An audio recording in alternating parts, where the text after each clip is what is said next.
এবার একটা আইক্যাওয়ালা বাস দিলেন নরেন্দ্র মোদীকে, একেবারে আইক্যা সহ। কে দিয়েছেন?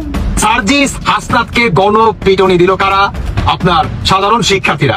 কে কোন দল কিংবা কে কোন পদবি নিবে এটা নিয়ে সমন্বয়কদের ভিতরে নিজেদের ভিতরে ব্যাপক মনে করেন সংঘর্ষ। এবং এখানে দেখুন কঠিন সংঘর্ষের মধ্যে এই সমন্বয়কদের কি করা হয় আপনারা সবকিছু দেখতে পারবেন সম্পূর্ণ ভিডিও দেখলেই। আগামী 6 জানুয়ারি থেকে 11 জানুয়ারি পর্যন্ত দেশব্যাপী আমরা কর্মসূচি ঘোষণা করছি। অতঃপর অবৈধ ক্ষমতার দখলদার ডক্টর ইউনূস সারেন্ডার করেছেন। তিনি সরে যেতে চান তার ক্ষমতা থেকে। এই সরকার না সাংবিধানিক না বিপ্লবী, মানে এটা সাংবিধানিক সরকারও না বিপ্লবী সরকারও না বলেছিল। তাহলে কি ভাই, তাহলে কি একটা কিছু তো হবে? মানে এটা কি শঙ্কর প্রজাতির কোনো সরকার? আলোচনা আছে শেখ হাসিনাকে নিয়ে। শেখ হাসিনা সম্ভবত এবার বাংলাদেশে ফিরতে চলেছেন। অভিযোগ উঠে এসেছে বৈষম্য বিরোধী আন্দোলনের যেই কমিটি তৈরি হচ্ছে সেইখানেই বড় ধরনের বৈষম্য, আর এতে একটা কমিটিকে আরেকটা কমিটি প্রত্যাখ্যান করছে। এটা ছাত্রদের জন্য কিন্তু ভালো মেসেজ না। রাজনৈতিক দলগুলো তাদের প্রতি বিমুখ, আবার এখন নিজেদের এই টিমটার মধ্যে যদি এরকম বিভাজন হয় তাহলে পরিস্থিতি কিন্তু খুব খারাপ আসবে। রীতিমতো যেন হিমশিম খাচ্ছে ডক্টর ইউনূস। যেই শিক্ষার্থীরাই তাকে বসিয়েছিলেন এবার তারাই তাদের বিরুদ্ধে চলে গেলেন এবং ডক্টর ইউনূসকে আর দেখতে চান না এই দেশের মধ্যে। তার একটা বিহিত করতেই হবে। হঠাৎ তারা কেন এরকম সিদ্ধান্ত নিল? এ যেন আওয়ামী লীগের এই সুসংবাদ হতে চলেছে। আওয়ামী লীগ পেতে যাচ্ছে তাদের হারানো সেই ক্ষমতা। মোহাম্মদ ইউনূসকে যে কার্যত গদিচ্যুত করা হচ্ছে এবং তার বিরুদ্ধে আন্তর্জাতিক সমস্ত প্রভাবশালী শক্তি একজোট হয়েছে, তা হয়তো মোহাম্মদ ইউনূস এখনো বুঝতে পারছেন না। এই রবিবার ভারতে একটি অত্যন্ত গুরুত্বপূর্ণ মিটিং হয়। আসসালামু আলাইকুম রহমতুল্লাহ। সবাই কেমন আছেন? আশা করি সবাই অনেক অনেক ভালো এবং সুস্থ আছেন। সবাইকে স্বাগতম জানাচ্ছি আমাদের আরেকটি নতুন ভিডিওতে। প্রতিদিনের মতো আমি আপনাদের সিরিয়াত ফারুকি। দর্শক, আজকের ভিডিও টাইটেল এবং থাম্বনেল দেখে ইতিমধ্যে বুঝতে পেরেছেন কি বিষয়টা নিয়ে কথা বলবো। ভিডিওর শুরুতে আপনারা বেশ কিছু অংশ বিশেষ দেখেছেন যেখানে বুঝতে পেরেছেন বর্তমানে দেশের যে চলমান পরিস্থিতি, দেশের যে বর্তমান অবস্থান, সেটা নিয়ে আমরা কিছু অংশ দেখে বুঝতে পেরেছেন আজকের ভিডিওটি কতটুকু গুরুত্বপূর্ণ হতে চলেছে। তাই সবাইকে আমি অনুরোধ করব দেশের বর্তমান পরিস্থিতি জানতে বা দেশের বর্তমান অবস্থা কি সেটা সম্পর্কে জানতে অবশ্যই আজকের ভিডিওটি আপনাদের জন্য অনেক অনেক গুরুত্বপূর্ণ। তাই সবাইকে অনুরোধ করব ভিডিওটি সবাই আশা করে ধৈর্য সহকারে শেষ পর্যন্ত দেখবো। দর্শক, আর বেশি কথা বলছি না, আমরা একটা ভিডিও প্রস্তুতির মাধ্যমে একটু বিস্তারিত দেখে আসবো। তার আগে আপনাকে ছোট্ট একটি অনুরোধ জানিয়ে রাখতেছে, যারা আমাদের ফারুকি অনলাইন ইউটিউব চ্যানেলটিতে এখনো নতুন আছেন প্লিজ দয়া করে আমাদের চ্যানেল সাবস্ক্রাইব করে সাথে থাকবেন। যারা ইতিমধ্যে সাবস্ক্রাইব করছেন তাদেরকে অসংখ্য ধন্যবাদ। যারা সাবস্ক্রাইব করেনি তাদের উদ্দেশ্যে একটি কথাই বলবো, আমাদের চ্যানেলের সাথে থাকুন, দেখতে থাকুন, দেখতে ভালো লাগবে, ভালোবাসা একদিন হয়ে যাবে ইনশাআল্লাহ। আর বেশি কথা বলছি না, আমরা একটু ভিডিও প্রস্তুতির মাধ্যমে বন্ধুরা, এটি হচ্ছে আপনার সমন্বয় কিংবা আমাদের বাংলাদেশের যে বৈষম্য বিরোধী ছাত্র আন্দোলনকারী আছে, সার্জিস হাসনাতকে গণপিটুনি দিল কারা? আপনার সাধারণ শিক্ষার্থীরা। এই সাধারণ শিক্ষার্থীদের ভিতরে এরা কারা?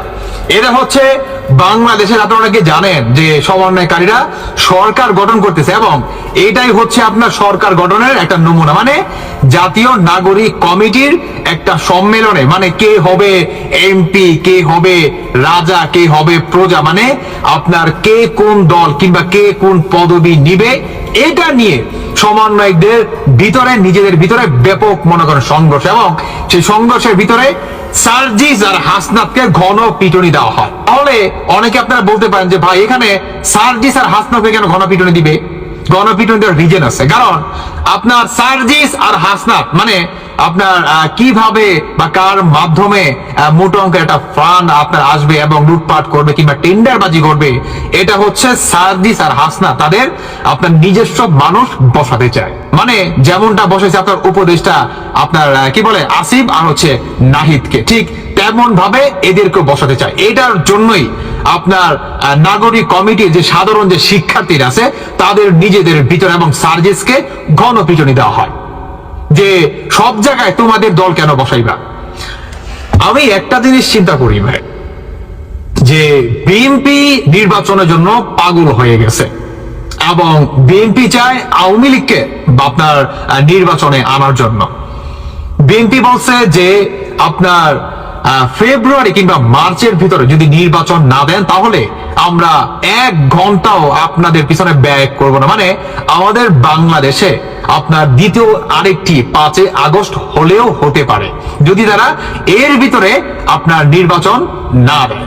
মানে যতটুকু সংস্কার কাজ আপনি শেষ করতে পারেন অতটুকুই এনাফ। বাকিটা জনগণের ম্যান্ডেটের মাধ্যমে যে সরকার আসবে সেই সরকার কি সংস্কার কাজ করবে। এখন ভাই বিএনপি যখন নাকি এই ধরনের পদক্ষেপ নেয় কিংবা ঘোষণা দেয়, সমন্বয়কারী সার্জিস হাসনাত এবং আপনার জামায়াত ইসলাম সহ জামায়াতের আমির প্রত্যেককে বলে যে এক স্বৈরাচারকে খেলাইছি, আরেক স্বৈরাচারকে আমরা ক্ষমতায় আসতে দেব না। দর্শক বন্ধুরা, আপনারা অনেকেই দেখলেন যে শুরুতে যে ফুটেজটা, এটি হচ্ছে আপনার জাতীয় নাগরিক কমিটির একটা দৃশ্য, সার্জিস আর হাসনাতের আপনার একটা সংঘর্ষ। তাহলে ভাই এরা যদি সরকার হতে পারে, আপনি কল্পনা করতে পারতেছেন যে দেশটা কোথায় যাবে? কল্পনা করতে পারতেছেন? সমন্বয়কারীরা আপনার 4 থেকে 5 বছরের ভিতরে নির্বাচন দিবে না, মানে এই 4 থেকে 5 বছরের ভিতরে তারা সংস্কার করবে। মানে সংস্কারটা হচ্ছে আপনার একটা বাহানা, আর 4 থেকে 5 বছর যে তারা সময়টা নিল, এই সময়ের ভিতরে তাদের নিজেদের দলকে কি আপনার প্রতিষ্ঠিত করবে। বাংলাদেশের 365টা জেলায় আপনার নিজেদের দলকে কি প্রতিষ্ঠিত করার সেই সময়টাই মনে করেন নেয়। এবং এই 4 থেকে 5 বছরের ভিতরে যদি সংস্কার কাজ বাইনি চান্স শেষ না করতে পারে, তাহলেও নাকি আরো এক্সট্রা 1 থেকে 2 বছর লাগতেও পারে। মানে তাদের দল যে পর্যন্ত না দাঁড়াবে সেটা তারা বলবে না, তারা কি সংস্কার।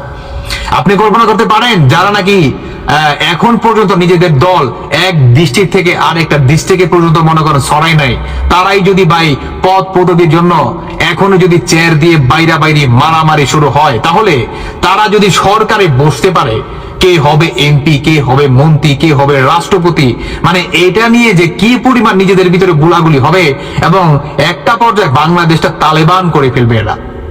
এটাই হচ্ছে চিরন্তন বাস্তব কথা। তাই আমার আসলে সর্বশেষ একটাই কথা, সেটি হচ্ছে বিএনপিদের আমি কথাটা বলতে চাই যে ভাই আপনারা আওয়ামী লীগকে শত্রু হিসাবে দেখবেন না, আওয়ামী লীগকে আপনারা দুশ্মন হিসাবে দেখবেন না। বর্তমান এই সমন্বয়কারী কিংবা এই উপদেষ্টাদের বিরুদ্ধে যদি আওয়ামী লীগ আর ছাত্রলীগ যদি একত্র হয়ে কাঁধে কাঁধ মিলিয়ে ভাই রাজপথে না নামেন, তাহলে আপনাদেরকেও এই সমন্বয়কারীরা উপরে ফেলে দিতে 1 সেকেন্ডও সময় ব্যয় করবে না। আমার ভাই এটা পার্সোনাল একটা মনে করেন মতামত। এখন অনেকেই ভাবতে পারেন যে ভাই বিএনপির আমরা ভাই একাই একশো না, ভাই আপনারা একা কিচ্ছু করতে পারবেন না। বিশ্বাস করেন, আপনারা একা কিচ্ছু করতে পারবেন না। আপনাদের যদি করতে হয় তাহলে আওয়ামী লীগ আর বিএনপিকে এক হয়ে এদের বিরুদ্ধে অতি দ্রুত মাঠে নেমে যেতে হবে, রাজপথে নেমে যেতে হবে। এছাড়া আর কোনো দ্বিতীয় কোনো আপনার বিকল্প নাই। কারণ আপনি যদি রাজপথে আওয়ামী লীগ আর বিএনপি এক হয়ে কাঁধে কাঁধ মিলিয়ে রাজপথে নামেন তাহলে আপনার জামাত শিবির, হিজবুত তাহরির কিংবা জামায়াতে ইসলাম যেই হোক না কেন, যে বা যারাই হোক না কেন, সমন্বয়কারীরা কোন, সাধারণ শিক্ষার্থীরা কোন, তাদের 14 গোষ্ঠীর মনে করেন সাহস হবে না আপনাদের উপর মনে করেন কথা বলেন। আমি আরেকটা কথা বলতে চাই, সেটা হচ্ছে বিএনপির কেউ মাইন্ড করবেন না, সেটি হচ্ছে আপনার আওয়ামী লীগের এখন পর্যন্ত এখন পর্যন্ত সেই অ্যাবিলিটি আছে, সেটি হচ্ছে আপনার আওয়ামী লীগের যে ছাত্রলীগ আছে তারা যদি এখনো যদি তাদেরকে কেউ ট্যাগেল দিতে পারে, কিংবা বিএনপি যদি বলে যে আমি তোমাদের ট্যাগেল দিব কিংবা আমি তোমাদের আধা ঘন্টা 1 ঘন্টার জন্য ট্যাগেল দিব, তোমরা মাঠ খালি করে ফেলো। বিশ্বাস করেন ভাই, আধা ঘন্টা অনেক সময়। একমাত্র ছাত্রলীগ নামবে শুধু মাঠে, ছাত্রলীগ দেখবেন 10 মিনিটে সব মনে করেন আপনার ধুলায় অন্ধকার হয়ে যাবে, ধুলায় অন্ধকার। সত্যি বলতেছি ভাই, ছাত্রলীগ একাই যদি দেখবেন বাইরে এদেরকে পিছনের মনে করেন ছাড়ও ঢাকা লাগবে, বাইরেতে পেন্টের যত ময়লা আছে সব মনে করেন আপনার একদম পুরো শেষ হয়ে যাবে। বুঝতে পারতেছেন? বাসায় যায় আর ধুইতে হবে না। তো আমি বলবো বিএনপি যারা আছেন এখন পর্যন্ত ভাই নিজেদের একাই 100 মনে করবেন না। কারণ আপনার এই তারেক রহমান সাহেব তিনি কিন্তু একটা কথা বলছে যে বাংলাদেশে ইতিপূর্বে আগামী নির্বাচনে যা হতে যাচ্ছে, ইতিপূর্বে বাংলাদেশে এইরকম নির্বাচন বাংলাদেশ আর কখনো হয় নাই। মানে কতটা আপনার প্রতিযোগিতামূলক একটা নির্বাচন হবে আপনি কল্পনা করতে পারেন? আপনি পারেন না। অতএব বলবো যে নিজেদেরকে একাই 100 মনে করবেন না। কেমন? তাই বলবো হিংসা বিদ্বেষ বাদ দিয়ে এই সমন্বয়কারীদের উপরে বা এই সমন্বয়কারীদের শায়েস্তা কিভাবে করা যায় সেই পদক্ষেপ গ্রহণ করুন। একে অপরের প্রতি প্রতিশোধ কিংবা প্রতিহিংসা বাদ দেন। আওয়ামী লীগ আর বিএনপি কাঁধে কাঁধ মিলান, রাজপথে নামেন। এই দেশ বিরোধী কিংবা এই রাজাকারদের বিরুদ্ধে আমার মনে হয় আধা ঘন্টা সময় যথেষ্ট এদেরকে উপরে ফেলে দিতে। অতঃপর অবৈধ ক্ষমতার দখলদার ডক্টর ইউনূস সারেন্ডার করেছেন। তিনি সরে যেতে চান তার ক্ষমতা থেকে। প্রিয় দর্শক, কাপাকাপি শুরু হয়ে গেছে ইউনূস শিবিরে। ব্যক্তিগতভাবে ভীষণ নার্ভাস হয়ে গেছেন ডক্টর ইউনূস। কত আশা, দেশবাসীকে কত আশ্বাসের বাণী শুনিয়ে তিনি ক্ষমতা দখল করলেন, কিন্তু কি হলো? ব্যবসা বাণিজ্যে ধস, গার্মেন্টসে ধস, ফ্যাক্টরি জ্বালায় পোড়ায় দেওয়া হলো, শিক্ষা প্রতিষ্ঠানে শিক্ষকদের অপমান করা হলো, শিক্ষা ব্যবস্থায় ধস নামানো হইলো, অটোপাসের ব্যবস্থা করা হলো। আজকে নতুন বছর বই দিতে পারতেছেন না। আজকে আইন শৃঙ্খলা পরিস্থিতি একদম তলানিতে। মানুষ রাত হলে রাস্তায় বেরোতে সাহস পায় না। অর্থনীতি সব সূচকে বাংলাদেশ এখন নিম্নগামী। ডলারের আর টাকার যে বিনিময় হার, সেটাও ডলার অনেক স্ট্রং হচ্ছে, টাকার মান ফল করতেছে।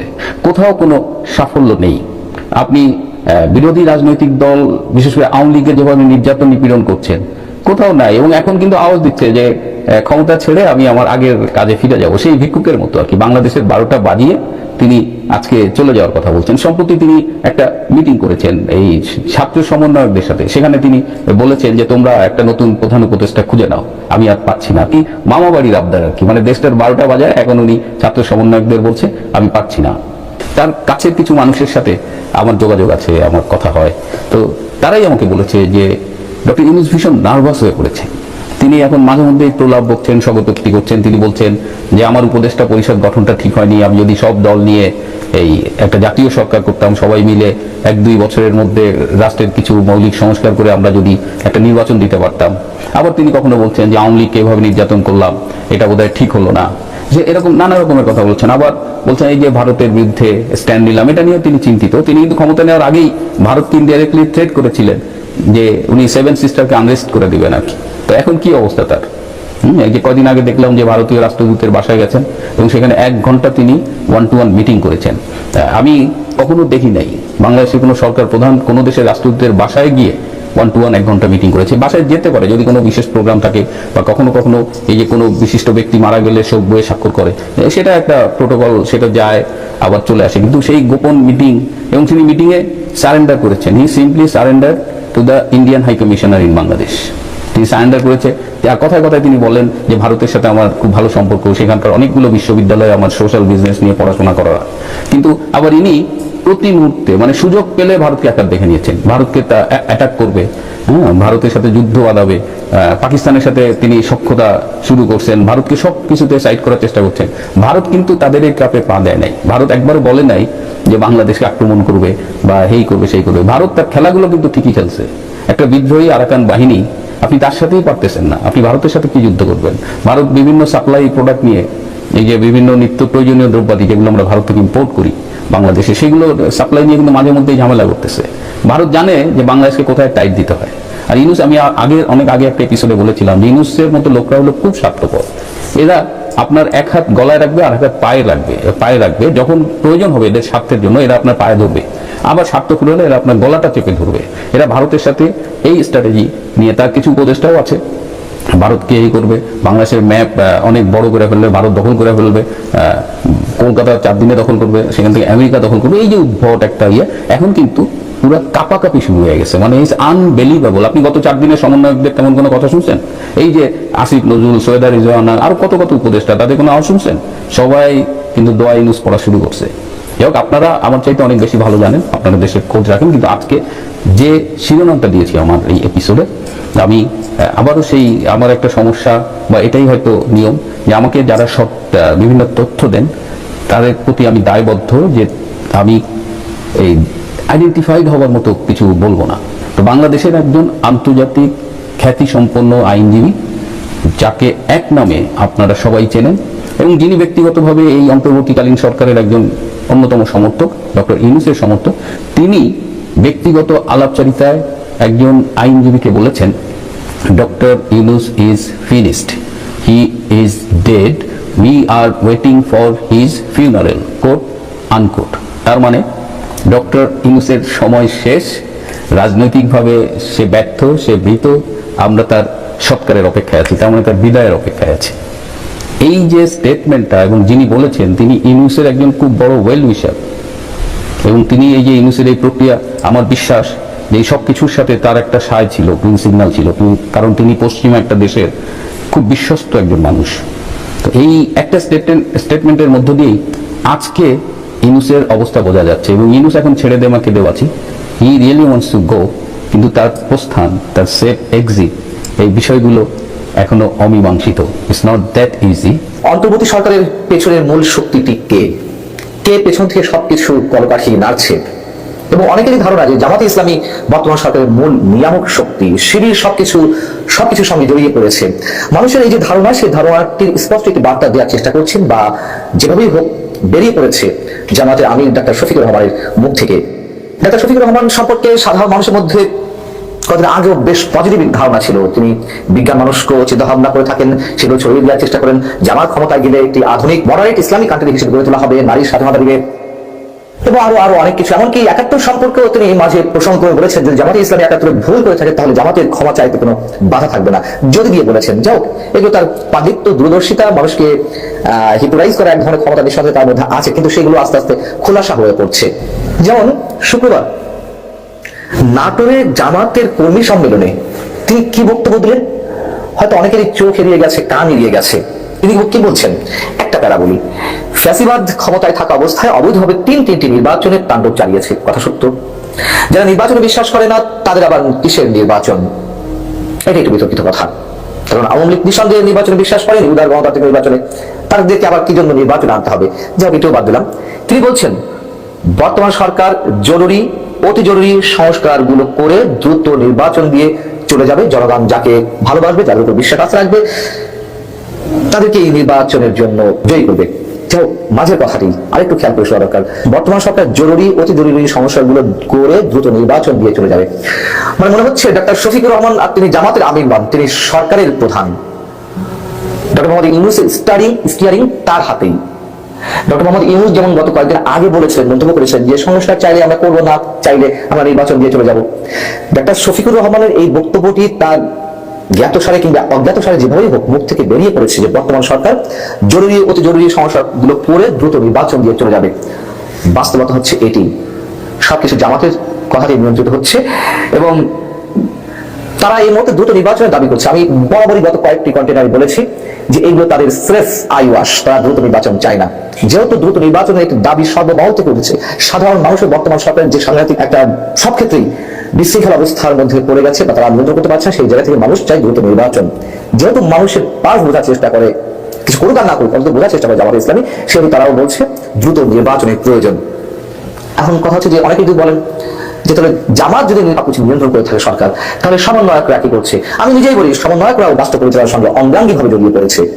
তাদের অঙ্গুলি নির্দেশে, তাদের পরামর্শক্রমে সরকারের অনেক কিছু নিয়ন্ত্রিত হয়। অর্থাৎ সমন্বয়ক এবং জামাতে ইসলামী দুয়ে মিলে মিশে একাকার সরকারকে সঙ্গে নিয়ে। এবং ছাত্র সমন্বয়কদের যে অধিকাংশই জামাতে ইসলামীর সঙ্গে জড়িত ছিল, জামাতের যে অঙ্গ সংগঠন ছাত্র শিবিরের সাথে জড়িত ছিল, এই কথা তো আর মিথ্যা নয়, এগুলো তো প্রকাশ্যে আসছে ধীরে ধীরে। ছাত্র সমন্বয়কদের অন্যতম সার্জিস আলম গত কয়েকদিন আগে তিনি নিজেও মন্তব্য করেন ছাত্র শিবিরের সম্মেলনে যে শিবিরের নেতারা বা শিবির অনেক কিছু তাদেরকে সহযোগিতা করেছে, মাঠের আন্দোলন থেকে শুরু করে প্ল্যানিং, শেখ হাসিনাকে নামানোর জন্য যে পূর্ব পরিকল্পনা, সবকিছু তার ছিল, তাতে কোনো আপত্তি নেই। সমন্বয়কদের নিয়ে আমাদের কোনো আপত্তি নেই, ছাত্র শিবির যদি কেউ করে আন্দোলনে অংশ নিয়ে থাকে তাতেও কোনো আপত্তি নেই। কিন্তু সমস্যা তো সেখানেই, 14.5 বছর বা 15.5 বছর, 16 বছর আমরা যা রেখেছি আওয়ামী লীগের দুঃশাসনের সবকিছু 5 মাসের মধ্যে ঘুরে ফিরে চলে আসছে। আপত্তি তো সেখানেই। এবং মানুষের ভয়ঙ্কর ভাবনার জায়গাটি এই মুহূর্তে এরকম যে আইএসআই গভীর এক খেলায় মেতে উঠেছে। সঙ্গে আমি অবশ্যই যুক্তরাষ্ট্রের কথা বলবো, আর ভারত তো রয়েছে। আবার একই সঙ্গে সব পক্ষের কথা না বললে অনেকে বলতে পারেন যে ভারতের লেসপন্সের দিক দিয়ে আমরা করছি, ভালো একটা শব্দ পাওয়া গেছে, ভারতের দালালি করছি। ভারতের ষড়যন্ত্র কি হয়েছে এটা তো অস্বীকার করা কিছু নেই। বিষয়টা হচ্ছে যে জামাতে ইসলামের আমির গত 2-3 দিন আগে আরেকটি মন্তব্য করেন, যেটি নিয়ে বেশ আলোচনা হচ্ছে। বাংলাদেশে দেশপ্রেমিক বাহিনী দুটি, একটি সেনাবাহিনী, আরেকটি হচ্ছে জামাত। এখন বিষয় হচ্ছে যে নিউজ সম্পাদক জনাব নুরুল কবির আমাদের প্রধান উপদেষ্টা ডক্টর ইউনূসের একটা ইন্টারভিউ নিয়েছেন। অনেকে হয়তো এর মধ্যে এটা দেখেছেন, নিউজ তার পত্রিকা এটা পাবলিশ করেছে, কিন্তু একটা ভিডিও আছে, আমি আপনাদেরকে অনুরোধ করবো ভিডিওটা দেখে রাখুন। এই ভিডিওটা, এই সাক্ষাৎকারটা বাংলাদেশের ইতিহাসের একটা মাইল ফলক হয়ে থাকবে। কেন থাকবে সেটা একেবারে শেষে বলছি। ইন্টারভিউতে ডক্টর ইউনূস অনেক কথা বলেছেন, খুবই মন খুলে কথা বলেছেন, এবং যেহেতু নুরুল কবির, আবারও বলছি কেন এটা মাইল ফলক, তার সাথে এই ভদ্রলোকেরও সংযুক্তি আছে, সেই প্রসঙ্গে শেষে বলছি। তো সেখানে বেশ কিছু বিষয় উঠে এসছে। ডক্টর ইউনূস তার মানে এই আলোচনার চলে, সাক্ষাৎকারের চলে তার বেশ কিছু ব্যর্থতা তার মুখে স্বীকার করেছেন। কোনো সমস্যা নেই, আমরা আমাদের রাষ্ট্র ক্ষমতায় যিনি থাকেন তিনি কোনো অতিমানব নন, তিনি কোনো দেবতা নন, তিনি একজন মানুষ, তিনি ভুল করবেন। তবে হ্যাঁ, আমরা যে আলাপটা করছিলাম যে সরকারের অনেক ক্ষেত্রেই তার ভুলভ্রান্তি বা তার আরো বেশি সতর্ক হওয়া বা তার আরো বেশি অ্যাক্টিভ দেখানোর যে টেন্ডেন্সি সেটা বাড়াতে হবে, এবং ডক্টর ইউনূসের জবাবেই আছে যে তারা আসলে যথেষ্ট এফোর্ট দিচ্ছেন না বা টাফ হচ্ছেন না। আমি কয়েকটা ইস্যু একটু ধরতে চাই, মানে যেসব প্রশ্ন আছে। যেমন ডক্টর ইউনূসের মামলা নিয়ে জিজ্ঞেস করা হয়েছে যে আপনার প্রভাবে কি মামলা উঠে গেল, কারণ আপনি এখন প্রধান উপদেষ্টা, সুতরাং মামলা সব দ্রুত উঠে চলে গেছে। ডক্টর ইউনূস বলেছেন, উইচ ইজ রাইট, যে উনি মামলার সারবত্তা ছিল না, তারপরে ষড়যন্ত্রমূলক ভাবে আদালতকে ব্যবহার করে এসব করা হচ্ছিল। ফলে এটা একটা ভালো, যে কোনো সরকার হলেই যেটা তার প্রতি কোনো শত্রুতা দেখাবে না, তাদের হলেই মামলাগুলো উঠে যেত। কিন্তু এই প্রশ্নটা তাকে করা হয়েছে, কারণ স্বাভাবিকভাবে এরকম প্রশ্ন আসতে পারে, খুব দ্রুত তার মামলাগুলো উঠে গিয়েছিল।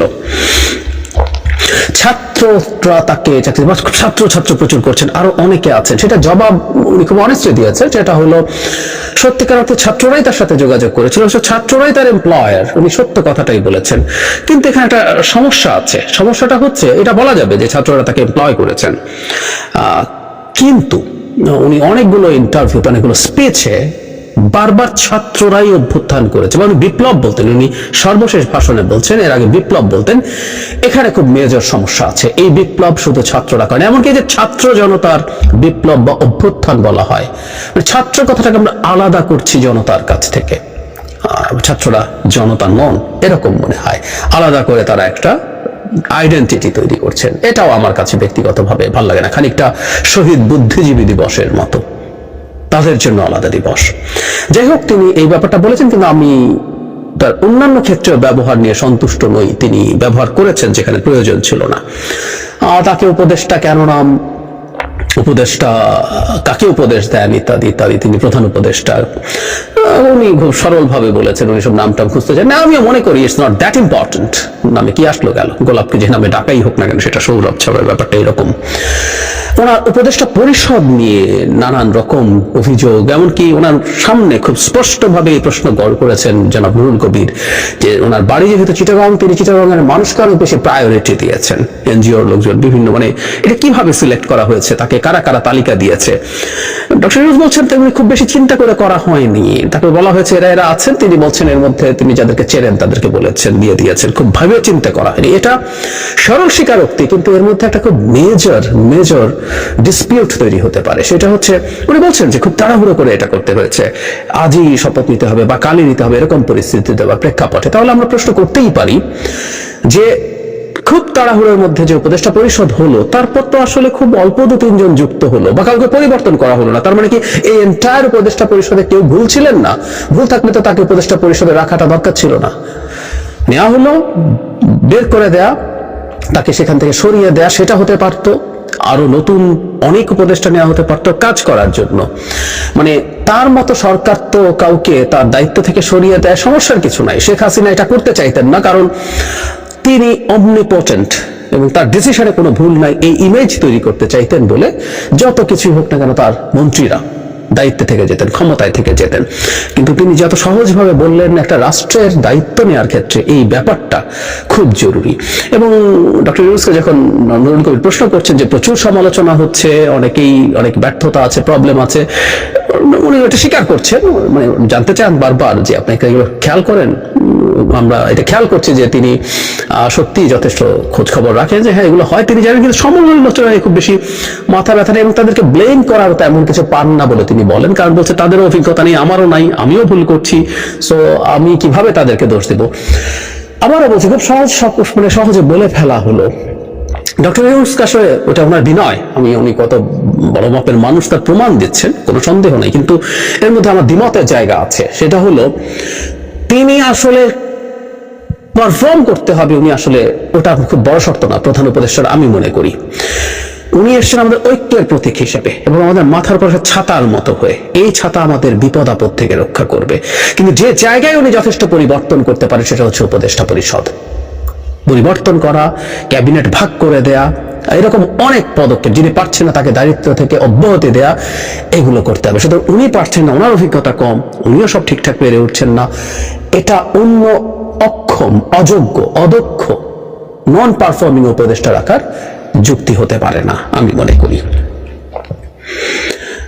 নিজের কোয়ালিটি তো ঠিক নেই, তাদের সমালোচনা কিভাবে করবো উনি বলছেন, আমি সাধ্যমতো চেষ্টা করছি, লেগে গেলে তো হলো ভালো, না হলে আমার কপাল খারাপ। আপনার ইন্টারভিউটা দেখবেন please, please, it's a benchmark. এই বেঞ্চমার্ক কেন আমি শেষে বলবো, আমার বিবেচনা, আপনাদেরও নিশ্চয়ই বিবেচনা থাকবে। রাজনৈতিক দলগুলো সরকারের সাথে সমঝোতা আছে কি না, তিনি বললেন খুব আছে, কোনো সমস্যা দেখেন না। তখন নুরুল কবির তাকে প্রশ্ন করেন যে রাজনৈতিক দলের বাইরে তো ভিন্ন রকম কথা বলছে। তিনি ডক্টর ইউনুস যেটা বোঝাতে চান যে তাদের রেটরিক আছে, তিনি অঙ্গভঙ্গি শব্দটা ব্যবহার করেছেন। নানা অঙ্গভঙ্গি আছে, বাইরে রাজনৈতিক দল হিসেবে তাদের এই অঙ্গভঙ্গিগুলো দেখাতে হয় বলে তিনি মনে করেন। আমি বিশ্বাস করি সরলীকরণের দোষ আছে, প্রবলেমকে ইগনোর করে লাভ নেই। সরকারের সাথে রাজনৈতিক দলের দূরত্বের কথা বলেছে, সরকার তার সঙ্গে বেশি বসে না, এটা সত্য। এই সরকারের উচিত ছিল ফর্মালি আরো অনেক বেশি বসা। ইনফর্মালি হয়তো কিছু যোগাযোগ আছে, সেটাও যথেষ্ট আছে বলে মনে হয় না, কারণ পলিটিক্যাল পার্টিগুলো যে ধরনের আচরণ করে বা কথা বলে তাতে মনে হয় ফর্মালি আরো বেশি হওয়া উচিত। এবং সামনে এসে অনেক ভালো বলা ডাজন্ট নেসেসারিলি মিন যে তারা আসলে কনভিন্সড এবং তারা সরকারের সাথে খুবই ভালো ইন্টারাকশন বা র্যাপো অনুভব করে, আমি মনে করি না। এটাও তার একটা ভুল পারসেপশন বলে আমি মনে করি। নিহতদের টাকা পাওয়া নিয়ে বেশ চাপের মুখে ডক্টর ইউনুসকে ফেলেছেন জনাব নুরুল কবির, খুঁটিয়ে খুঁটিয়ে বারবার, আপনি কবে মনে করেন এটা হতে পারে, কেন হলো না, ইত্যাদি ইত্যাদি। তিনি যেটা বলেছেন এটা মূলত বিউরোক্রেসির প্রবলেম, এবং বিউরোক্রেসির প্রবলেমের কারণেই শেষ পর্যন্ত টাকা পৌঁছতে পারছে না, এটা দেরি হয়ে যাচ্ছে। এবং তিনি বিউরোক্রেসিকে দোষও দিতে চান না, উনি মনে করেন তাদেরও কিছু নিয়ম কানুন আছে যেটা আমরা হয়তো বুঝি না। আমি এটাকে খুব সফট বলে মনে করি। এই সফটনেস নিয়ে আসলে আমাদের সবসময় প্রশ্ন আছে, এই প্রশ্ন নুরুল কবিরও করেছেন, আমি আসছি সে কথায় পরে। আমি মনে করি বিউরোক্রেসিকে করতে হবে এবং বিউরোক্রেটিক যেসব প্রসেস আছে সেগুলোকে শর্টেন করে তাদেরকে এটা করতে হবে এবং অ্যাট এনি কস্ট এই টাকা পৌঁছে দিতে হবে। নুরুল কবির বলছেন যে আপনি ঋণ মানে ব্যাংকগুলোকে হাজার হাজার কোটি টাকা দিচ্ছেন দেউলিয়া হওয়ার থেকে ঠেকানোর জন্য, আর এখানে সামান্য কিছু টাকা আপনি আহত নিহতদেরকে দিতে পারছেন, এটা তো ব্যর্থতা। উনি ব্যর্থতা স্বীকার করছেন, কিন্তু উনি বলছেন এই প্রসেসগুলো ঠিকঠাক হলে টাকা দিতে আপত্তি নেই, কিন্তু দিনের শেষে রেজাল্ট হচ্ছে এগুলো পাওয়া যায়নি। এটা হলো সবচেয়ে জরুরি কথা, এবং এর চেয়ে বড় ব্যর্থতা আসলে সরকারে কিছু হতে পারে না। উনি স্বীকার করেন, কিন্তু সমাধান না হলে যারা এটার ভুক্তভোগী, যারা শহীদ হয়েছে তাদের পরিবার এবং যারা আহত হয়েছে তাদের কোনো লাভ নেই। সংস্কার প্রশ্নে আলোচনা যখন আসে তখন একটা স্পেসিফিক প্রশ্ন, মানে এই আলাপটাও আসলে সামনে আসবে, সরকারের সংস্কারের কোনো এজেন্ডা আছে কিনা, নাকি এই যে সরকার সংস্কার কমিশনগুলো যে রিপোর্ট হবে সেগুলো নিয়ে বসবেন। উনি একদম প্লেইনলি বলেছেন উনি আসলে বসবেন, এগুলোর ভিত্তিতে আলোচনা হবে, সংস্কার যতটুকু ঐক্যমত্যের ভিত্তিতে হয় সেটুকুই করবেন, এবং সরকারের কোনো এজেন্ডা নেই, সরকার কোনো পক্ষ এখানে না, ডক্টর ইউনুস স্পষ্ট করেছেন। এটা রেজোনেট করে কিছুদিন আগে ডেইলি স্টারের সাথে একটা ইন্টারভিউতে ডক্টর ইউনুস বলেছিলেন ক্লিয়ারলি যে আমরা ফ্যাসিলিটেটর, আমরা কোনো রাজনৈতিক সরকার নই, আমরা তো এটার সাথে এটা ম্যাচ করে। সুতরাং সরকারেরও কেউ কেউ যখন এটা নিয়ে কথা বলেন যে শুধু এটার জন্য সংস্কার করতেই হবে এসব, এবং এই প্রশ্নটাও জনাব নুরুল কবির করেছেন, বিশেষ করে ছাত্র উপদেষ্টারা কখনো কখনো কিছু মন্তব্য করেন যেগুলো বিভ্রান্তি তৈরি করে, ডক্টর ইউনুস সেটা স্বীকার করেছেন এবং সেগুলো তাদের মধ্যে তারা আলোচনা করে ঠিক করে নেন, সেটা জানিয়েছেন। ডক্টর ইউনুস ছাত্রদের সাথে রাজনৈতিক দলের, মানে ছাত্ররা দল তৈরি করছে তখন নির্বাচন প্রশ্নে প্রবলেম হয়, কারণ ছাত্ররা অ্যাপারেন্টলি একটু লম্বা সময় নির্বাচনের জন্য চাইবে, তাদের কনস্টিটিউয়েন্সি ঠিক করা, সংগঠন তৈরি, এগুলো যারা নুরুল কবির বলছেন, হুইচ ইজ রাইট। এবং আমি বহুদিন থেকে বলছি যে সংস্কার এখন নতুন করে বিচার যুক্ত হয়েছে, এগুলোর মূল কারণ হচ্ছে নির্বাচনটাকে পেছানোর চেষ্টা। এই চেষ্টাটা খুব এভিল চেষ্টা, আমি তাও মনে করি না রাজনীতিতে এগুলো হয়, অন্য বেশি সময় দরকার। মতামত জানাবেন কমেন্ট সেকশনে, আর আমাদের চ্যানেলটিতে এখন নতুন থাকলে অবশ্যই চ্যানেলটি সাবস্ক্রাইব করে সাথে থাকবেন। আর কে কোথা থেকে আজকের ভিডিওটি দেখেছেন অবশ্যই দ্রুত কমেন্টে জানিয়ে ফেলুন। ধন্যবাদ সবাইকে, আল্লাহ।